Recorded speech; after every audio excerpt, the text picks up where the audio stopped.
Hey my lovelies, I've just recorded a video, but luckily enough I realized that it's not recording after a while and not after I've done all the topics that I want to cover in this video today. I'm making this video with a new program with Windows Movie Maker. I'm not really good at editing. I don't know anything about editing, effects, or like inserting words or scrolling pictures up in videos, but I don't think it's really necessary for now.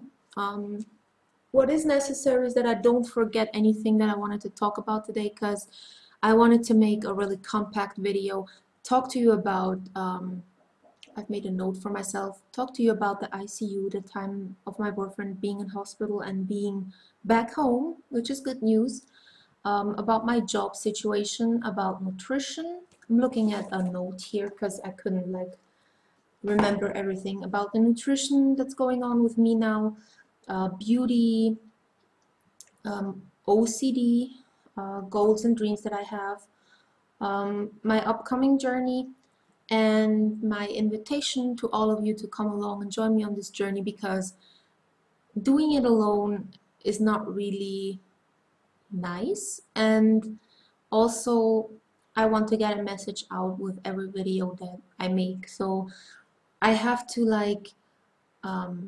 get my act together and work on my English skills because I want to reach a bigger audience, because I want to create a little community for myself and for my subscribers where we can come and exchange and learn and be inspired. So yeah, that's my goal. First, I want to thank every new subscriber that has subscribed to me lately. I very much appreciate your time, your interest, and I hope that you will find in the future that there's a lot more videos that you can learn from, or be taught anything, or inspired by, or whatever it is that has drawn you to my videos, that you find it continuously. So probably a lot of you guys are wondering, from my subscribers, what happened with my boyfriend after my last video. My last video, I was really upset. I was crying. I just had a really weak moment, I would say, or not even weak. It was more like there was so much pressure going on in the past weeks, and so much hope and so much disappointment, that I just kind of crashed. And I guess it's human to go through that when your loved one is at risk. We've been fighting for, and mainly he has been fighting for the past 3 months, and you have to imagine, you go into hospital when you have never been in hospital before. You go to hospital, you've made a very difficult decision to get a gastric bypass, which is not an easy way out, and it's not an easy surgery also, no matter what doctors tell you or people that had gastric bypass tell you. It's not an easy surgery, it's not an easy way out. There's more and more complications coming to light that happen all the time, or a lot a lot at least. And yeah, so you have to imagine, he goes in there, he made that decision, he thinks that he will get out and have a new start to life, and he gets out and feels a little weird, but does so much to make it work, and is so disciplined and so enthusiastic just to be brought back to reality and suffer from major complications. It's really rough. And he had a surgery on the 21st of April this year. In the night of the 10th May to the 11th of May, his state and his feeling of being a little weak and feeling sick got really intense. His fever was rising to 40 degrees Celsius, and he was vomiting and got shivers, and what symptoms did he have as well? Dizziness, and he had a very bloated belly as well. So I really felt like when he was throwing up, I told him I'll call an ambulance now. He didn't really want one. I said okay, but I'll stay awake then, and you know, during the night and see how it goes. And if it gets worse, then you're going to hospital in the night. And if not, then I'm making an appointment for you at your doctor's, and I'll call a cab because you're in no condition to walk there. So he agreed to that, and I had early shift in the morning. And mind you, I work like 1.5 hours away from where I live. So I have to take the train for 1.5 hours to get to work. So I was there and I organized all the doctor visit and the cab. I called him, let him know that the cab will pick him up at 8 and that he's supposed to go to the doctor. And then I felt really bad because I knew he has to like put the clothes on himself and everything, and he felt so bad that, trust me, even as a grown man, he probably had a hard time putting his clothes on and everything. And I don't know why I went to work. I don't know why I just didn't call on Sunday and say that I'm not coming. I still have guilt to this moment about that, but the thing is, I have been or still am in a very difficult job situation. I've invested so invested so much time, effort, love, money, whatnot into my job, and those crazy bees have never appreciated anything, and they made it very clear in March that they don't appreciate anything, and that's why I decided to quit my job in March, not knowing that the surgery would end up this bad. So they have been bullying me ever since I quit my job with various things that were very subtle, but when you're somebody sensitive, you would know that they're bullying you. So what happened next is that I felt like I need to prove something to them. That's why I went to that early shift. But you know, this whole situation has taught me that no matter you know, even if they bully you or people make fun of you or whatever, you have nothing to prove to them, because usually those people are pretty stupid, pretty ignorant anyways.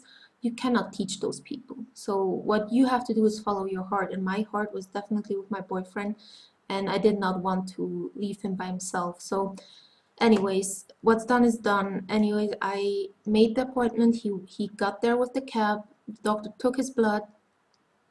The blood had an infection level of 370, which normally a person that's healthy, or maybe let's say a person that has a flu, would have about 20 to 30. So 370, he was like close to death as any could be. And I'm not joking when I say this, because I don't know how to tell you all the details. It would be a huge video, and maybe if some of you really want that, I could make a huge video with all the details and step by step what happened, because it also would be good for me and my boyfriend to have it on tape, so later on we could go back and watch it. But for now, I think it would just really be too much for this video. But just generally speaking, he had 3 surgeries in the end. It's been very challenging for him, and challenging for the team there, challenging for me and my family, and for his mom, and it's just very, very emotional.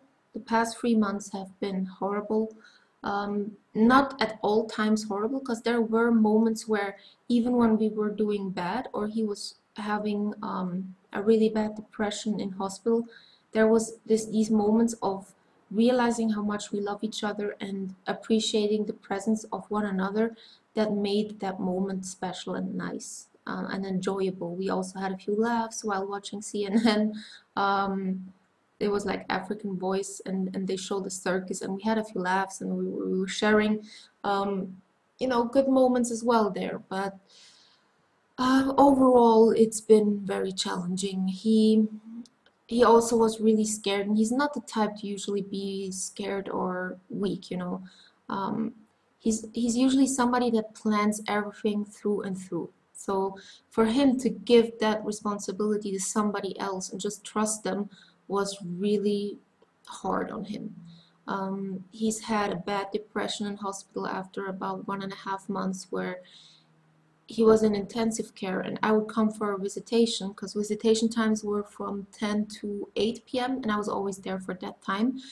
And I would come in at 10 in the morning when he probably already had to get up, or for example they had a blood transfusion done or whatever it was. He always had something going on in the morning before I came in. And depending on how much it upset him, when I would walk in with a smile and try to be positive for him, you don't know how much it broke my heart when I walked in and the first thing he does when he looks at me is burst out and crying and being really upset and sad. For a while, there was 1 week where that would happen all the time, all day, every day. And it was so hard to watch. I could cry myself now if I'm thinking about it too much, so I'm just gonna stop it here. It's been very hard. But if you look on the bright side, he's home for about 3 weeks now, two and a half. We had to go back and forth to the hospital with the cab to get, you know, his blood controlled and his liver and kidneys and whatnot, so that everything is monitored, because we cannot afford any risks or, you know, rupture or whatever. So we did that, and by now he's doing so well, and his blood results finally were good enough for him to go back to work, but only for 25%, which means he goes to work with the cab for 2 hours, 2.5, and then he comes back home with the cab as well. He cannot manage to walk big distances yet, and with big I mean like 10 minutes. It really like wrecks him, especially in this heat. I have all the windows closed, it's unbearable. So what ultimately happened to his body was that after the first surgery, something must have not healed properly or burst open or whatever, because he had a rupture in the stomach, he had a rupture in the intestine, and he had on the spleen like a big bag of skin full of pus. If that pus would have burst into the cavities, he probably would have died immediately. So that's why also the big infection level. Yeah, and we are trying to accept this time as a lesson, as a time of appreciation of life, as a time of not regretting our decision, but to understand that every decision we make has consequences. He does, however, regret his decision to get bypassed lots of times. I try to make him understand that it won't serve him anything to regret it, you know. It can't be undone, and he should just, you know, do his best to just get better with me together. I'm always like preparing the food for him and stuff. We have to have a good time at home, do whatever is best for us, and let it heal the emotional scars, and make it possible for him to enjoy his bypass. Because for me, the bypass was a great experience in the first year. Sure, in the first 3 months I had to vomit a few times and didn't feel so strong, but ultimately it was the best decision I ever made in my life. And I still believe that it was a good decision for me, and because of his complications, obviously he thinks it was a mistake. He's also missing the big portions that he was able to eat. But that's just, you know, that's just how food addicts are. They get surgery, but the head is not being altered, you know. That has to alter either before the surgery or after the surgery, whenever. But before your head hasn't been changed, your mental constitution to want to lose weight or change things up, if that doesn't change, then even a bypass won't make you slim and skinny and healthy and whatnot. My English sometimes, guys. I'm a good example of that.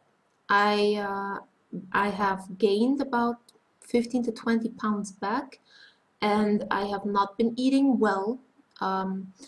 I would say before his surgery I was eating pretty good, but since that happened I have smashed in all the possible junk foods that you can think of, and yeah, I really couldn't bother thinking about what I put in my body, which is a big mistake because no matter what's going on around you, your body is still the home.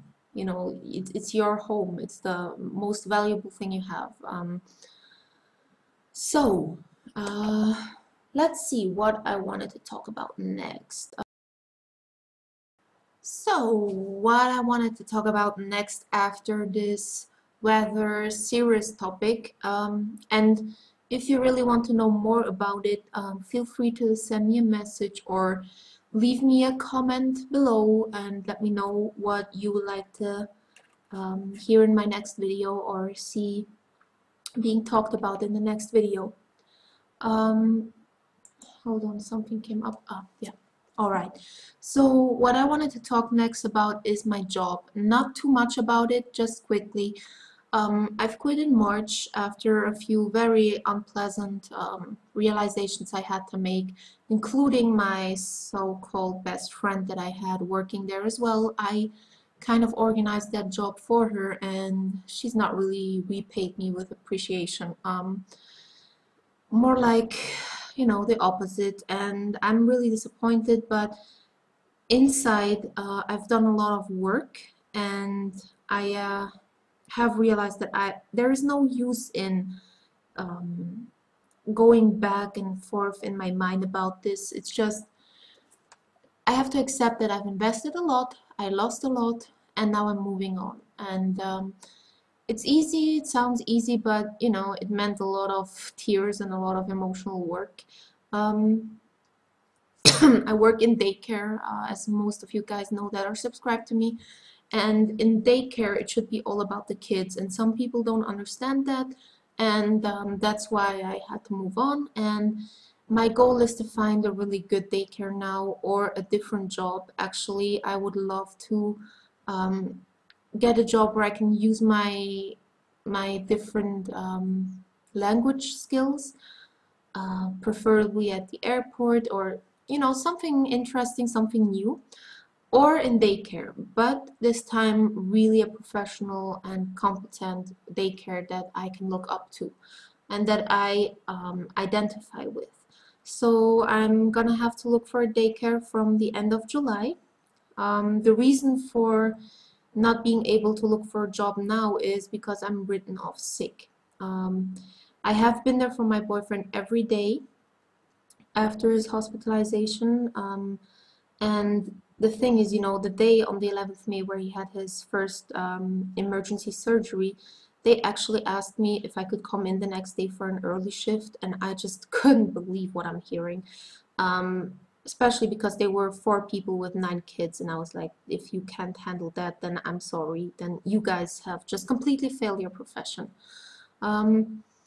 So that really shocked me, and I burst out in tears because there was so much pressure on me and so much guilt feelings, and I didn't know how to be there for my boyfriend at the same time as what do I do with my job, because I do have a contract. So what I did next was talk to a friend who has been in a similar situation, and she told me to go to the doctor and get a paper saying that I am not capable of pursuing my job at the moment, and to send that into my job place, and then I'll be free to be home and get better and be there for my boyfriend as well. So I did that, and I have been written off sick ever since my boyfriend had the surgery, and legally with my contract I'm employed till the end of July. So since I'm written off sick, I have no right to be working at some other place right now. Not even for, you know, like just coming in and checking it out. But the thing is, you know, I don't even mind because I really am written off sick, not just because I didn't want to go back there and expose myself to pain and ridicule or bullying, but also because I really felt like there has been so much trouble and traumas and shit going on in the past 10 years, and I never had a break to really sit down, get therapy, get the talking and get the tears out and work through my problems. So now I had 2 months of just concentrating on my boyfriend, and when I was home taking care of myself. And my doctor has also organized a psychiatrist for me. I'm not ashamed to say that I'm seeing a psychiatrist. I'm also not saying that she's my solution to my problems. There is things in my life that have been very, very rough, especially in the past years, that no psychiatrist could take away. But maybe they can teach me how to deal with it in a better way than I do, because my mechanism of working through my traumas and troubles is maybe not as healthy, you know. And I've been through so much troubling times that I use my own strength to pull myself out of that crap and move on, and I have been doing so every year of my life, you know. I've always done it that way. And sure, it's good to be strong, but you also have to realize when your strength is used up and you need somebody to take care of you. And there's nothing wrong with somebody taking care of you, okay? So yeah, I'm gonna look for a new job from August on, from the 1st of August on, and I hope that I'll find something that's at least acceptable. It doesn't have to be the greatest job in the world, but it has to be acceptable, because I'll be spending 4 days, 9 hours or 10 hours in there, and therefore it has to be acceptable. I also don't need a job that lasts forever, because next year we are planning to have a baby, my boyfriend and I. Of course, we have to see how he's doing, how he's getting better, but next year we would really love, already in December actually, we would love to start trying at least. And therefore the job will be just to make that bridge from now until I'm pregnant and give birth. So maybe 1.5 years, 2 years, I don't know how long it will take to become pregnant, but the job will probably be for around 1.5 years. So I can deal 1.5 years with some crap, but I'd prefer if it was harmonic and nice. So that's the job situation. Moving on from the job to the next topic. I wanted to talk a little bit about nutrition here, and my eating disorder. My eating disorder, I think I would have to make a whole different series and videos about. I can't just talk to you about that in like a 20 minutes, 30 minutes video. But you guys that have been following me for a long time, you guys know about it. People that have just recently subscribed to me, they might not know. I'll make a little, very small, whatchamacallit, compressed, you know, video note about my eating so far. I was born being a normal baby, normal, healthy, normal weight, normal height, whatever. But my parents got divorced when I was still a little baby, and my father got visitation rights. Now my mom is a very skinny, slim, healthy, sporty person, and my dad, on the other hand, and his side of the family, everybody has been overweight or, you know, very badly obese. I think there's even been one person on my father's side family that has been like 600 or 500 to 600 pounds, but that has been an exception, luckily. But my dad, every time I went on visitation, he would feed me whatever I want, whatever he felt would make me happy. So if I wanted ice cream at 10 p.m. to watch some TV or whatever, I could get a huge bowl. If I wanted to have some Coke and some Snickers and whatnot on our excursions or whatever, then I would get it.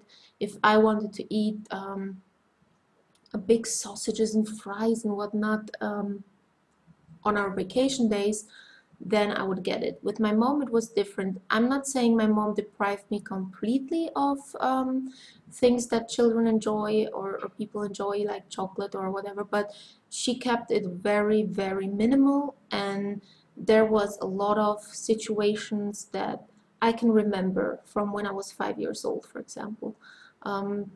Like I was at the table at a family dinner and I wanted a little bit more sausage, and then she would like lash out on me and also on the family members that said, oh come on now, she just wants a little bit, why can't she have it? And those things really stayed in my mind. Or when in daycare they would serve me different food than the other kids, it was really troubling, which kind of led me into hiding food, eating it secretly, um, just concentrating everything on food, because I felt like that is what everybody else doesn't want me to have. And you know how it is when somebody tells you not to do something, you usually automatically feel like, yeah, I want to do that. So it evolved into a really big eating disorder, and I've been trying to treat it many times through many different ways, and with help, without help. You know, now that I think about it, so many situations and times come to my mind. I think I really have to make a separate video about this. So me being very troubled at eating and keeping my food right makes it hard for me. Anyways, so I had gastric bypass in 2012 because I couldn't take it anymore. In the beginning of 2012, I really let myself go completely, not just physically, but mentally as well. I had my final exams from my traineeship and apprenticeship, and it was very stressful, and I just let myself go. I was like, I don't give a shit no more. I'm obese, morbid obese anyways. I can't do it anymore. I can't do any more attempts to lose weight. And I just let myself go. And then I got to know somebody that had the gastric bypass, and I was like, you know what, I really have to think about that one. Because a year before that, I went to a doctor with the flu, and he told me about the gastric bypass. I was insulted. I felt insulted, ran out the office, and never thought about the surgery again. Anyways, when I saw somebody that had lost all her weight due to the surgery, I was rethinking, and I really felt like maybe it is the solution for me. So after a while, I got an appointment at the obesity clinic, and then one thing led to another. I was having my surgery. After that, a time of adaptation and everything, it wasn't easy. I had even a slight depression in hospital, which is due to my food addiction. Where I realized, oh my god, I have a small stomach now. I have to change my food. Oh my god, what have I done? You know, I felt like I'm never gonna drink Coke again. Zero, or doesn't matter anyways. I thought, you know, I'm never gonna eat chocolate again, or I'm never gonna have a pizza again. And I started to really get frustrated and depressed. And before anybody says, yeah, but you made the decision, you knew that this would happen, blah, blah. Yes, I did. But the thing is, as an addict, even if you go to rehab because you want to get better, it will have moments where you will be like, I want to get out of here, I want to do crack or whatever. Same thing goes with the food. Now, before somebody gets really like, oh, food and crack is not the same, I would say the fucking food addiction, sorry for the word, the food addiction is worse. You have to face yourself with food every day. There's so many components in food that actually make you addicted, and you have to face that every day. You can go to a rehab and maybe have like a, how you say, you can go to rehab and rehabilitate from taking crack, and you don't have to face crack in the supermarket, you don't have to face crack at work, nowhere, unless you go to a dealer and you get it. But food, you have to eat every day. You have to go and get it every week, and so it's very difficult. You know, it's like as if I was saying, oh, you can take crack just a little bit, just a tiny bit, you know, and that's what made it very difficult for me all the time. So nutrition wise, where do I stand now?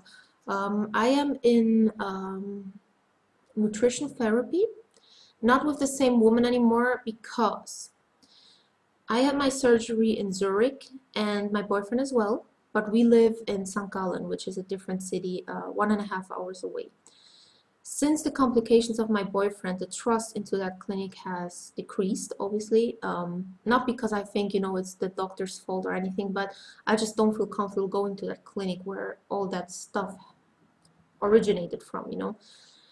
So we called in, my boyfriend and I, and said that we would like to be transferred to the clinic where he ultimately had more surgeries and was saved by the surgeons, because they have a department as well for nutrition. So we let them transfer us to there, and yeah, so we're both in nutrition therapy there. I will be going to nutrition therapy probably once every 3 months. It's not that much, but it's better than nothing, and we'll see, you know. I mean, I have an appointment for in August, and if she feels like I need more sessions than once every 3 months, then, which is what is in the papers, that you have to go every 3 months, then she can also write to the health insurance and be like, this patient needs more than just once every 3 months. So one moment. Oh. So yeah, I'm going into nutrition therapy, but I'll also have to inform my nutritionist about some stuff that has been going on in my head and my heart. There has been some changes. I've been informing myself about veganism, about vegetarianism, and about raw foods for a very long time. I've been reading a lot, watching a lot of videos, following a lot of YouTube people making videos about veganism, and I have to tell you, I know in my heart that it's the right way to live, for us, for the weight, for the health. It's just that I have never been really, I've never felt like I could do it. I have been eating meat and dairy and cheese all my life. Eggs, maybe eggs not so much, but milk also not that much, but maybe like yogurts, cheese, and meat. I was really hooked on all my life. And I've been informing myself in the past maybe year about all these things, maybe even more. And I've come to the conclusion after watching a trailer of Earthlings that, and trust me, if you watch that trailer without bursting into tears, then I don't know what's wrong with you. Anyways, I've been watching that trailer, and I was crying my eyes out and realizing what I've been doing by consuming meat. I'm perfectly aware that even if I become vegetarian or I become a vegan, that there will always be meat in the stores. There will always be people that do eat meat. But you can make an active choice of not being part of it. And if a lot of people would make that choice, or everybody would make that choice, then eventually the animals would be set free and enjoy their life, which they have the right to do. I think I'll make a separate video about that. There's many separate videos I have to make, huh? But anyways, to sum it up, I'm in nutrition therapy, writing down the stuff I eat, or at least, you know, in my head, think about it, you know, like, oh, I had this for breakfast, I'm gonna have that for lunch. Keep it monitored in a way. I am not eating meat anymore. It's not been a long time, it's only been a week, but I'm really looking forward to this journey of learning. I'm not saying that I am a vegan, I'm not saying that I'm a vegetarian.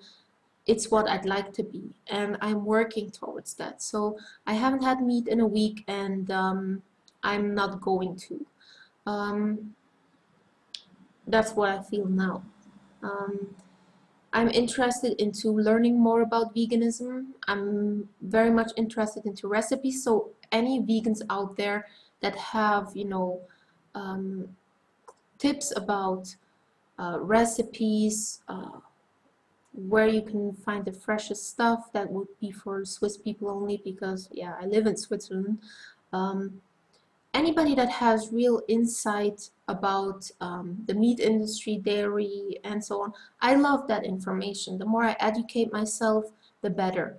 I had a discussion with a vegan about supplements and stuff, and it taught me a lot. And that's why, you know, it's good to get to know a lot of information so I can do it properly and right. I've been struggling a lot with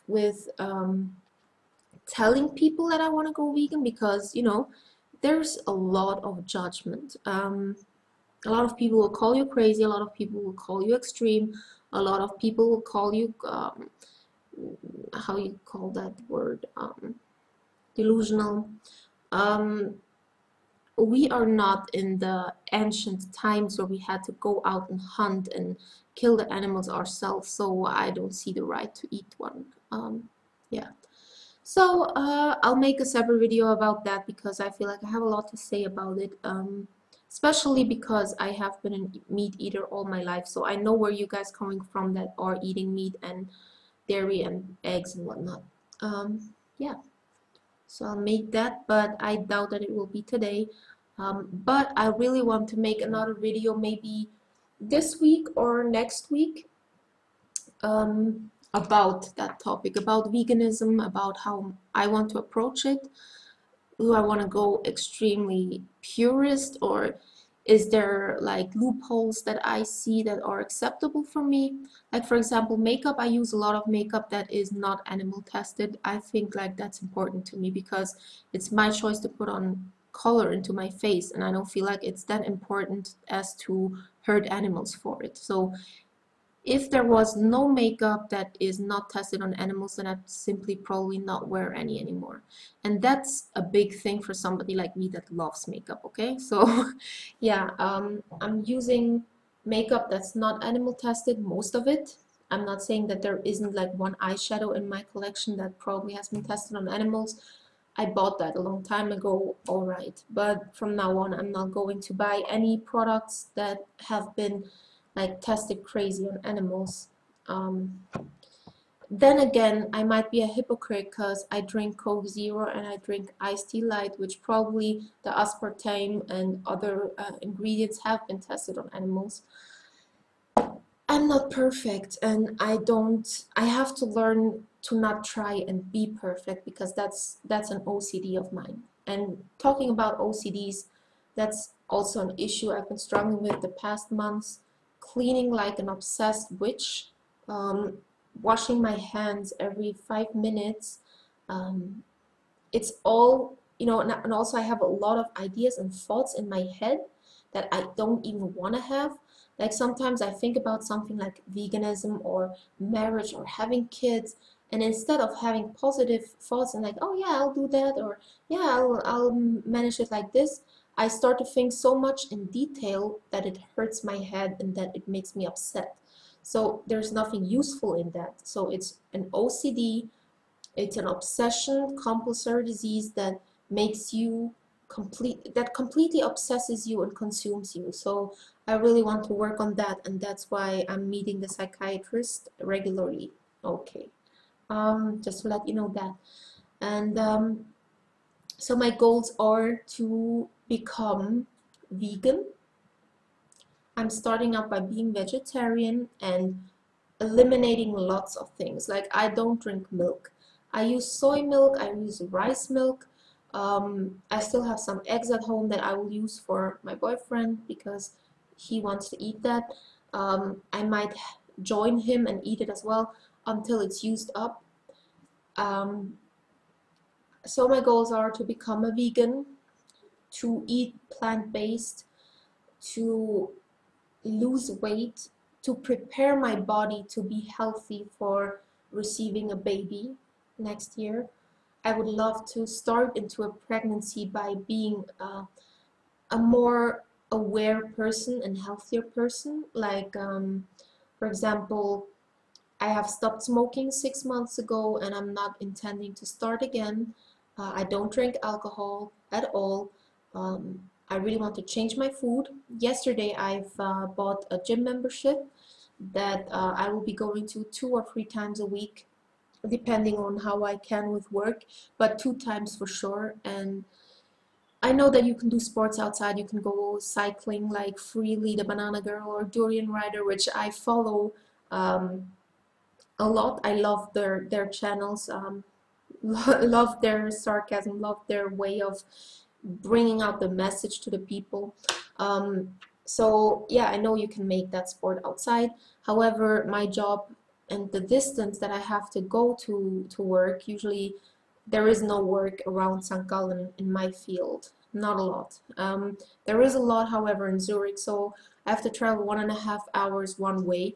So that's 3 hours of my day that I spend in the train, and then 8-9 hours at the job. So my days are long and my free time is very limited. So I come home probably around 7:30, 8 p.m. usually. That's why I decided I'll work only 80%, so I have 1 day off, adding to the weekend. So I'll have 3 days off and 4 weeks work. So on those 3 days, I'll do lots of sports. On those other days, I'm also moving a lot with the children, so going for walks and whatnot into the forests and, you know, you name it. So I think on those days it's fine that I won't be going to gym or going to work out outside. I have, however, a gymnastics ball at home and a yoga mat, and I will be doing some exercises at home as well. If you would like to see a fitness video, let me know. I can also make some pictures and some videos at the gym, show you my program, the sheet that I have with my exercises. It's a very easy exercise to start out with because I haven't done any sports in a long time. So the appointment yesterday was really great. The trainer was also really nice, and we're slowly going to work towards my weight loss and my muscle strengthening and my back. And I hope that by the time that I start to try for a baby, I'll be a lot healthier than I am now. I'm not saying that I'm sick or I suffer from an illness, but I'm overweight, and that itself is an illness. So yeah, that's it. I just really hope that there was anything that you could take from this video that was useful to you, and I would love to see you again on my next video. Read some comments that you made and reply to them. I reply to every comment, trust me. Even if I would get 150 comments or 1,000, I would probably reply to each and every one of those. I'm gonna have a date now. I'm really dates are great. So enjoy the fruit, enjoy the veggies, enjoy the grains, enjoy whatever you're eating. Even if you're a meat eater, I still like you. If you're a cool person,